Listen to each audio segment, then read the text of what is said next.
Bienvenidas y bienvenidos al podcast de Conectadas, donde amplificamos las voces de mujeres en telecomunicaciones, TIC y el entorno digital.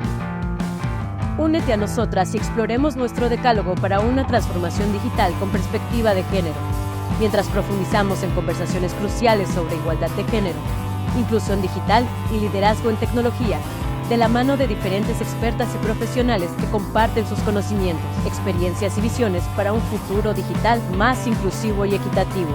Ya seas entusiasta de la tecnología, profesional del sector o defensor o defensora de la igualdad de género, este podcast es para ti. Síguenos para escuchar historias inspiradoras, discusiones valiosas y ser parte de una comunidad que se esfuerza por marcar la diferencia. Conectadas por una transformación digital. Bienvenidas y bienvenidos a Conectadas, el podcast que aborda la transformación digital de México con perspectiva de género.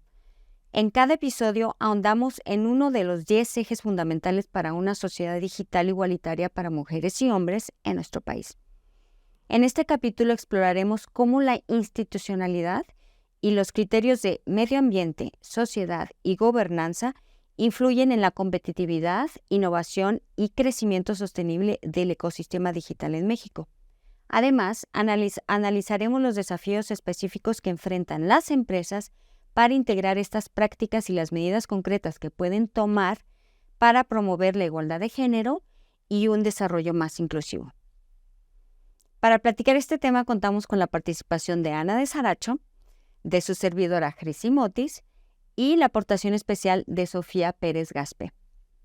Para iniciar, escucharemos algunos datos de la voz de Sofía. Adelante, Sofía, por favor. La institucionalidad es el conjunto de normas que regulan el funcionamiento de una sociedad o de una empresa. En el ámbito empresarial, los criterios ESG o ASG, por las siglas en inglés de Medio Ambiente, Sociedad y Gobernanza, son desde hace 10 años el enfoque para evaluar el desempeño de sostenibilidad ambiental, responsabilidad social y gobernanza. Es decir, evalúan hasta qué punto una empresa o negocio alcanza objetivos ambientales, sociales, de diversidad, paridad e inclusión que van más allá de la maximización de ganancias de los accionistas. La Organización para la Cooperación y el Desarrollo Económico, en su estudio de economía digital de este año, concluyó que las economías son más resilientes, productivas e inclusivas cuando reducen las desigualdades de género y apoyan activamente la participación igualitaria de las mujeres en todas las esferas de la vida. A pesar de los avances logrados, las instituciones y las empresas relacionadas con tecnologías de información y comunicación y alta tecnología aún están muy masculinizadas. Las diferencias en las tasas de empleo, el trabajo a tiempo parcial, la remuneración y condiciones discriminatorias de las mujeres dan como resultado importantes brechas de género en los ingresos y en el avance profesional. Esto contribuye a menores ingresos a lo largo de toda la vida y a un mayor riesgo de pobreza en la vejez para las mujeres. Muchas gracias, Sofía, por prestar tu voz para estos interesantes datos. Ahora quisiera irme directo a las preguntas concretas que traemos en este capítulo particular. Y voy entonces contigo directo, Ana. Desde tu perspectiva, ¿cómo pueden las empresas del sector digital en México integrar los principios de institucionalidad y los criterios ESG para mejorar su competitividad y fomentar la innovación? Y sobre todo, ¿qué desafíos específicos consideras que enfrentan en este proceso? Pues mira, Crisi, primero que nada, gracias. Gracias a todos por escuchar esto. Yo creo que lo primero que tenemos que dejar claro es, en la actualidad, el sector digital es un habilitador transversal de la economía de este país y también del desarrollo social del país. O sea, ¿qué quiero decir con esto? Que es un motor clave de crecimiento económico y social y tiene mucho que ver también con que exista la innovación. Sin este sector no podríamos hacer nada. Sin embargo, lo que es un hecho es que sí se tienen que implementar estos criterios ESG, que bueno, es importante decir que es. En realidad está en inglés, son siglas, es Environment, Social, Governance, y es en español ASG se dice, y es ambiental, social y de gobernanza. Entonces, ¿qué es lo que sucede y cuál es yo creo que el mayor de los temas aquí? Las empresas creen que ESG todavía es un tema como de que les genera un gasto adicional y no se dan cuenta que en realidad es un tema que les permitiría ser altamente competitivos y traer muchísimas ventajas en lo que hacen. Porque el ESG no tiene que ser solo un área de la empresa, no es como poner a una persona que haga acciones ESG aisladas, ¿no? Como por ejemplo que tenga una iniciativa donde se ayuda a la comunidad tal y una iniciativa donde pues hacemos algo por el medio ambiente y plantamos árboles. Todo eso está bien, no lo desestimo, pero eso no es un ADN ESG. Yo tuve la oportunidad de trabajar en una empresa que tenía esta teoría y cultura del ESG at the core, le llaman ellos, que es desde el centro y que precisamente hace como una barrida transversal en todas las áreas, porque lo que tienes que generar en tu empresa es un pensamiento ESG. Y eso quiere decir que quien diseña los productos tiene que pensar ESG y entonces pensar esto desde qué utiliza en la caja, qué tipo de productos utiliza, si son cosas que se van a convertir en obsoletos en 1 año, en 2 años, cómo no generar esta basura electrónica que claramente este sector digital está produciendo y cómo le hacemos entonces para meter un tema de reciclaje después. Y la gente financiera, por ejemplo, también tiene que empezar a ver el ESG como un tema de que va a necesitar empezar a reportar. Ya en muchos países los indicadores ESG se reportan y no nada más eso, sino que son ventajas para las empresas para adquirir financiamiento sostenible. Va a llegar un punto donde se va a evaluar a las empresas también respecto de este tipo de acciones para que consigan estos financiamientos y quien no lo esté haciendo no lo va a poder hacer. Y la tercera parte es que también a nivel de clientes, pues cada vez estas generaciones que vienen son mucho más claras de los efectos y de las ventajas que tiene ser una empresa ESG.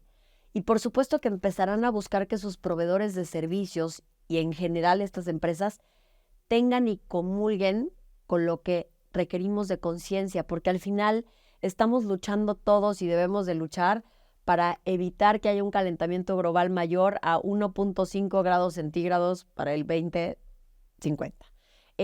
¿Y qué vamos a hacer si sí pasa? Entonces también tenemos que generar conciencia colectiva. Y también entre empresas, lo que empieza a suceder es que quienes sí tienen bien adoptados estos principios ESG, buscan que sus proveedores en las cadenas productivas sean el mismo tipo de empresas, preocupados por estos temas y que los tengan adoptados. Entonces, todo esto se vuelve, pues yo creo que un win-win para la sociedad, sin duda alguna. ¿Cuáles son los mayores desafíos? Te los voy a decir muy, muy claramente porque además son muy chiquitos. Y es que yo creo que el primero tiene que ver con capacitación. O sea, ¿cuáles son los desafíos? Pues que las empresas no terminan quizá de entender este tema ESG y igual sí como empresas, pero no las personas. Entonces, si no metemos un tema de concientización interna en las empresas de qué es ESG, cuáles son las ventajas que trae y cómo se implementa correctamente, pues ese será siempre el primer desafío. El segundo que veo es la presión por resultados financieros de corto plazo. Claro, cambiar, y lo voy a poner en otros sectores que son más fáciles, pero cambiar el plástico de uso único por otros materiales que sean reciclables, pues tiene un costo.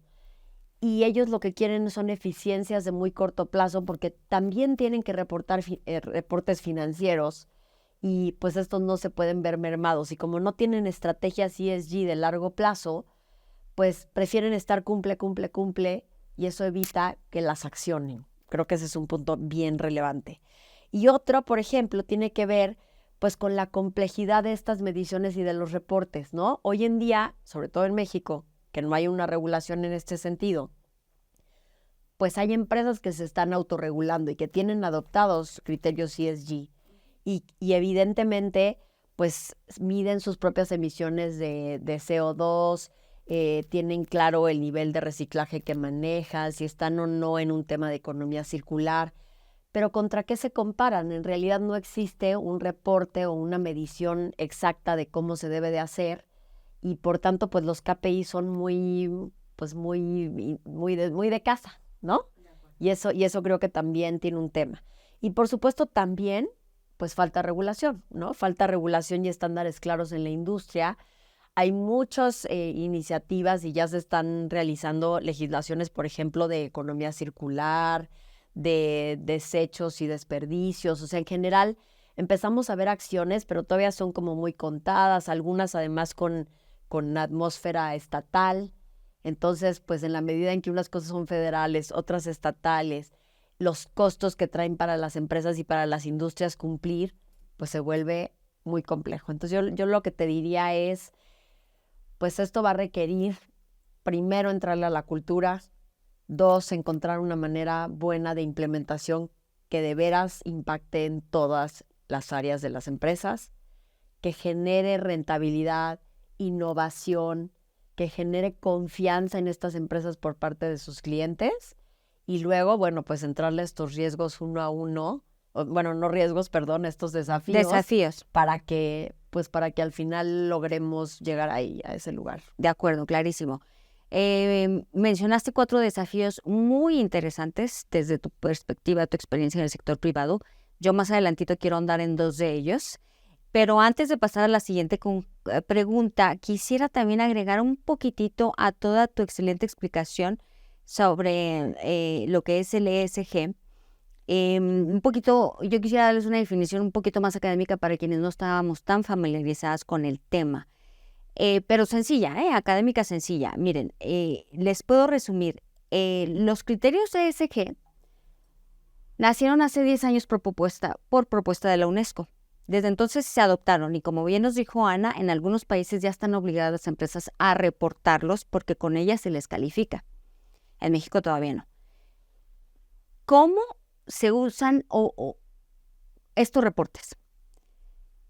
El enfoque, o más bien dicho, estos criterios evalúan hasta qué punto una empresa alcanza objetivos ambientales, sociales, de diversidad, paridad e inclusión que van más allá de la maximización de los beneficios de los accionistas.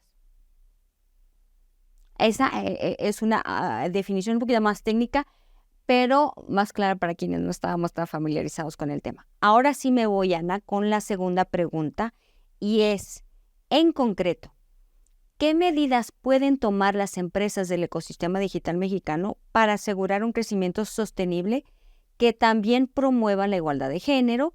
¿Y cómo se relacionan estas acciones con la institucionalidad y los criterios ESG?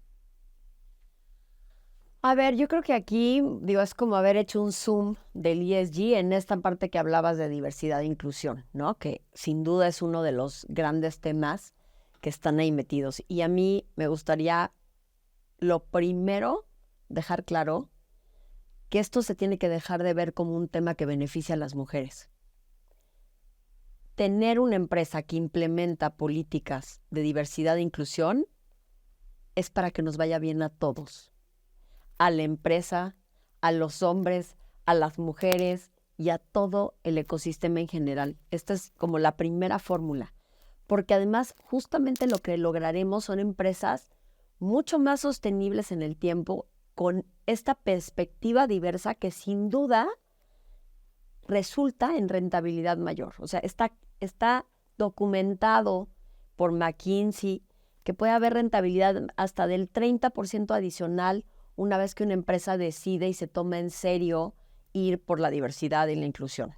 Y por supuesto yo la verdad soy una convencida de que el primer punto es el género, porque somos el 51% de la población y esto debiera ser el mismo porcentaje que se ocupara en todos los lugares de la vida, todos, y las empresas, y el tema laboral y profesional no es la diferencia. Entonces, ahora sí, entrando ahí, ¿cuáles son las medidas que yo creo que tiene que haber? Pues mira, a mí me parece, hay un ODS específico de estos del 2030 que es justamente de diversidad, inclusión e igualdad de género, se llama.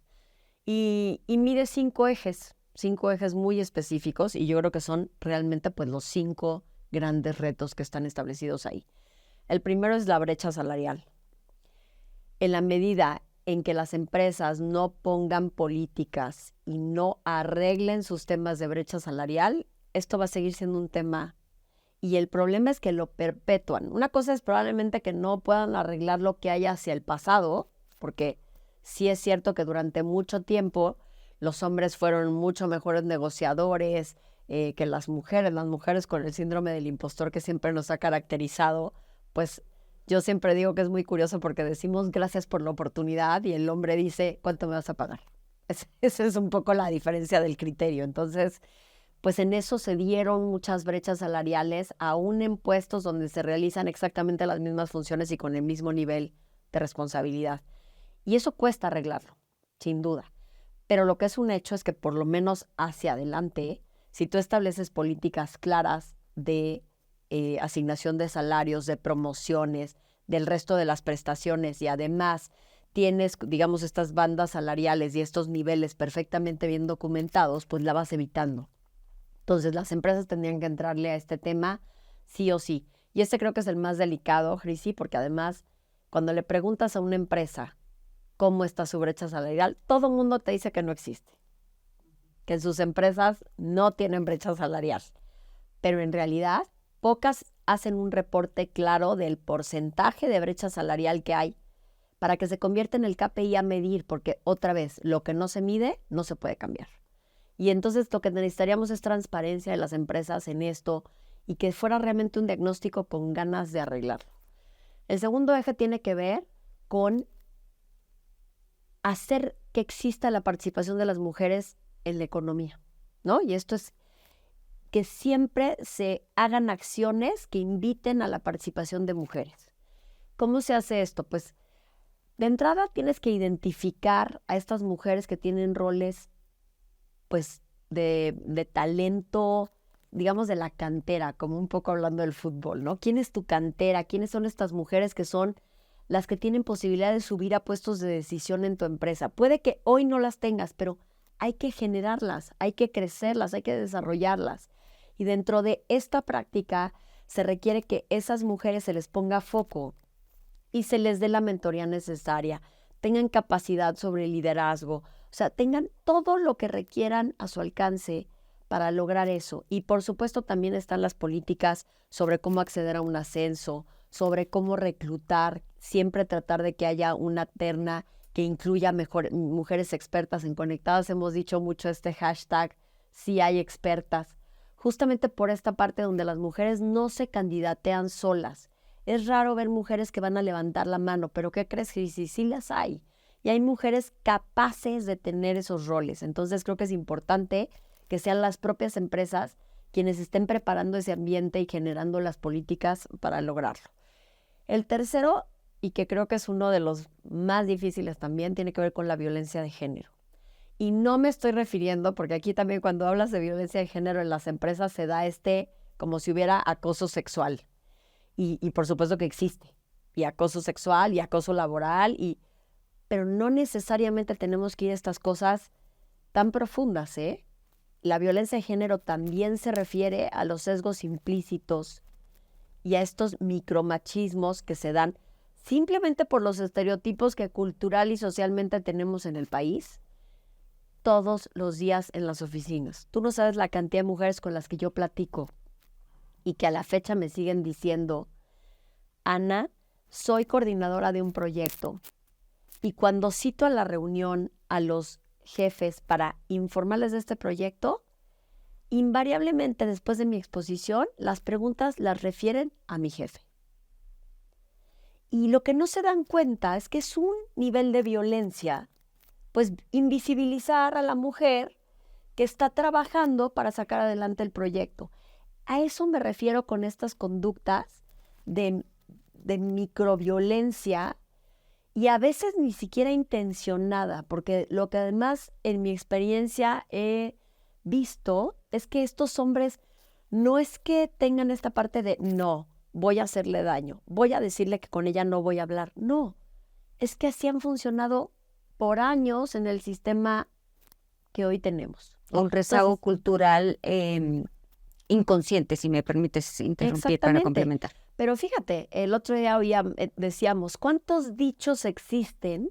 Dichos, y estos de culturales que tu abuela te decía que devalúan a las mujeres, ¿no? O sea, la suerte de la fea, la bonita la desea.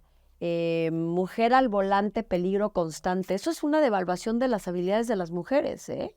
Y así como ese, hay miles otros que hemos escuchado 1, 2, 3, no nada más eso, Cris, y me atrevería a decirte que los hemos repetido.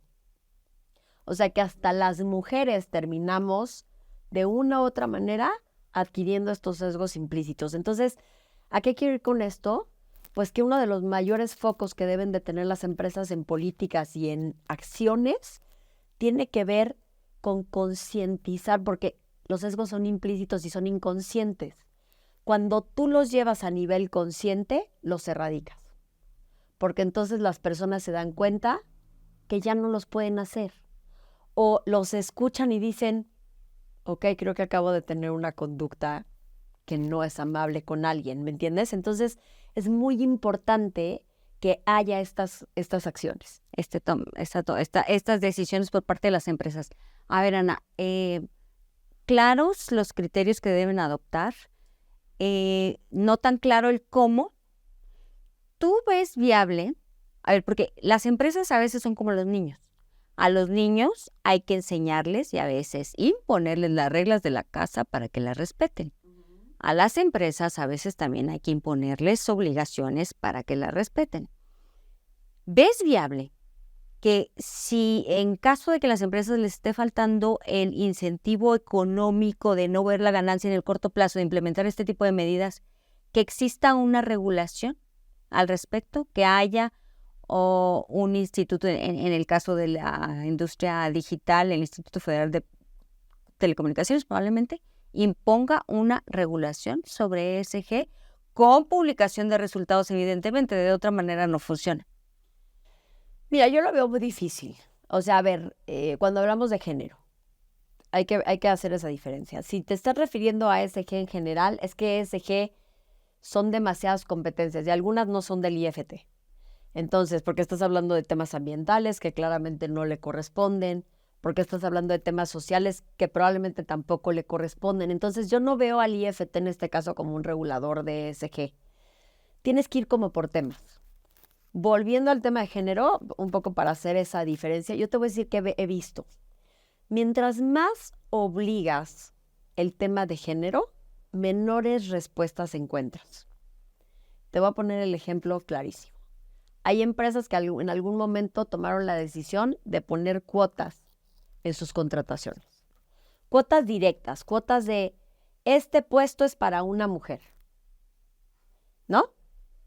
O había en una terna 4 hombres, una mujer, o 3 hombres, 2 mujeres. Al final acaban sacando a la mujer y como existe esta política de que se privilegia a las mujeres, esta mujer llega al puesto y llega devaluada. Todo mundo atrás de ella dice, solo está ahí porque es mujer, no por sus capacidades. Entonces, cualquier acción que tú implementes en género, tienes que evitar que tu propia acción devalúe a la mujer beneficiada, ¿no? Entonces, por ejemplo, te voy a decir otra que es muy clara, y era de hecho el cuarto eje del que te quería hablar porque me parece importantísimo, que es el de balance vida-trabajo. Las mujeres toman licencias de maternidad, ¿ok? Eso pues es normal, yo no sé quién lo pueda dudar. Pues aunque no lo creas, a mí me toca hablar con empresas donde cuando una mujer llega de su licencia de maternidad y pide sus vacaciones, el jefe le dice, te acabas de ir 3 meses, ¿cómo me pides vacaciones? Y pasa. O luego entonces, y ahí sí es donde te digo que la parte obligatoria sería súper interesante, porque los hombres no tienen ni idea lo que las mujeres viven en una licencia de maternidad. Yo, que usé 3, te puedo decir que viví FOMO, ¿no? El famoso Fear of Missing Out, esta parte de perderte de la escena, de que no se acuerden de tu trabajo, de que alguien llegue pues y le entreguen tus funciones, de no saber en qué calidad vas a regresar, todo eso es terrible. Oye, y que lo vivan también ellos mejor, ¿no? A eso voy, mitad y mitad. a eso voy. Entonces, Cuando- ayúdanos a complementar este aspecto que nos quieres desarrollar y otorgarnos tus conclusiones, Ana, por favor. Justo lo que te digo es esto, imagínate, porque ¿qué crees? Hay licencias paternales, son de 7 días, esa es la enorme diferencia, que en 7 días no vas a sacar adelante a un niño jamás. Pero más allá de eso hay empresas que las tienen más largas. ¿Y qué crees? Los hombres no las toman. ¿Por qué? Porque no quieren vivir estas cosas. Entonces, ¿cómo concientizarías lo que está viviendo una mujer en su licencia? Pues dale al papá la misma y oblígalo a tomársela y verás qué fácil se concientiza de lo que sí es cuidar a un niño y de cómo se siente uno cuando deja de ir a la oficina y que no estás de vacaciones. Entonces, hay como esta parte donde hay ciertas cosas que pues se pueden empujar obligatorias, pero otras que no pueden ser y que se antojan más conscientes. Como último dato te voy a dar, esto además tiene que venir desde las direcciones generales de las empresas. Si no se convence el timón de una organización de implementar todos los temas ESG, no importa cuánta gente tengas abajo, no lo vas a lograr. Todo esto se barre de abajo hacia arriba, siempre con foco en que el CEO o director general o la CEO, ojalá estemos hablando de una CEO, lo toma. Clarísimo. Muchas gracias, Ana. Y yo solamente agregaría que estos altos mandos, estos gerentes, estos CEOs, también ellos internalicen, concienticen que el beneficio no es de corto plazo, que hay una ecuación de costo-beneficio dinámica en la cual observarán los beneficios probablemente en 6 meses, pero probablemente en 6 años también. También ellos se tienen que concientizar y afrontar ese desafío. Muchas gracias, Ana, por tu valiosa aportación. Vamos también a escuchar, ya para terminar, una aportación adicional de Sofía.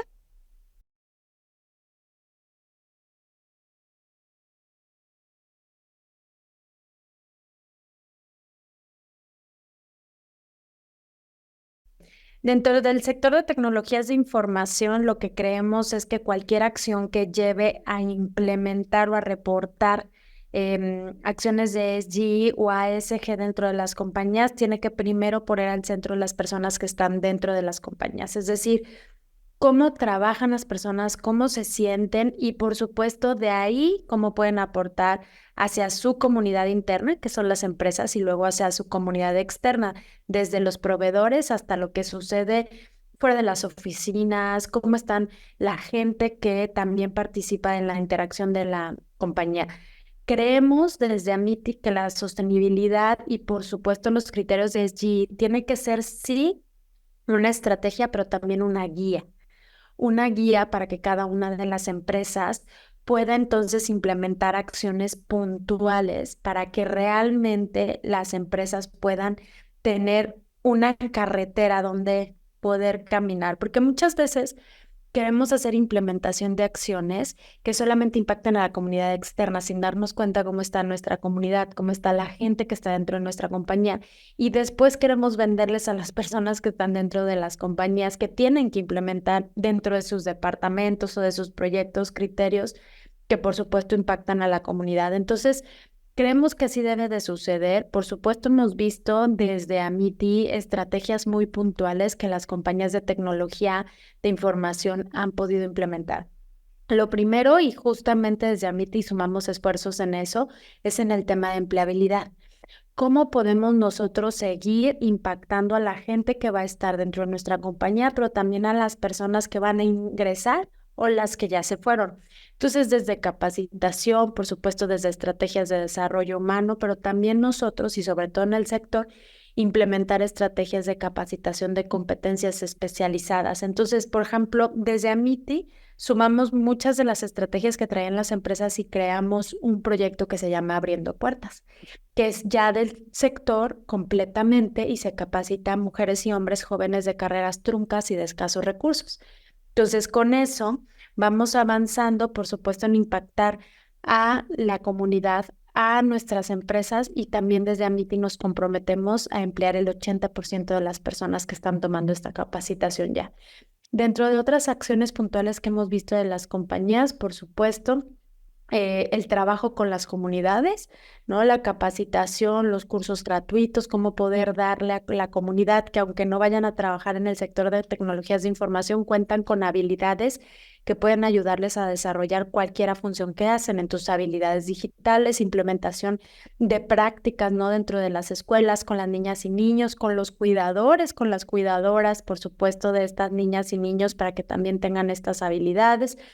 Ahora, uno de los retos que en un principio se encontraba en el sector de tecnologías de información, sobre todo que nosotros representamos empresas de plataformas, de base tecnológica, de servicios, pues era cómo impactábamos al tema de medio ambiente. Entonces, ESG, dentro de esto, ¿cómo lo podíamos lograr? Entonces, lo que encontramos es que las compañías de tecnologías de información implementaban criterios bajo el uso, por supuesto, de las herramientas que usaban dentro de las oficinas, pero también con sus proveedores. O sea, que sus proveedores no impactaran al medio ambiente, que sus proveedores tuvieran acciones que sumaran a medio ambiente, y por supuesto lo supervisaban y las encontraban y las ponían al centro de la conversación también en la cadena de valor de la industria, que eso es importante.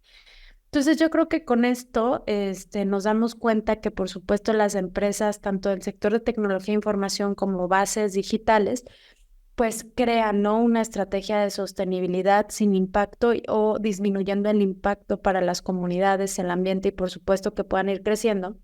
Y justamente en este último, ya en las empresas de base tecnológica o en las MIPYME que se están transformando digitalmente, creemos que lo importante también es la educación financiera, una sostenibilidad financiera dentro de las empresas, y por supuesto que cada uno de los pesos que se hace, cómo también puede impactar positivamente a la comunidad. Entonces, con esto, desde Amity, nosotros le hemos puesto mucha importancia al tema de SDG. Nos adherimos también a Pacto Mundial, a los 7 principios web. Entonces, es importante que también tengan información para que se pueda visibilizar las acciones que hacen. Entonces, yo creo que con esto es relevante darle visibilidad, y bueno, pues aquí estamos desde el sector de tecnologías de información haciendo visible y, por supuesto, sumando acciones en pro de la sostenibilidad y, por supuesto, de los criterios ASG. Gracias a todas y todos por acompañarnos. Les invitamos a escuchar nuestros próximos episodios en Conectadas. Hablaremos sobre cada uno de los 10 ejes del decálogo. Los invitamos también a seguir nuestras redes sociales y nuestra página web www.conectadas.org. Hasta la próxima. Gracias por acompañarnos. Te esperamos en nuestro próximo episodio. Mujeres por más mujeres, conectadas por una transformación digital.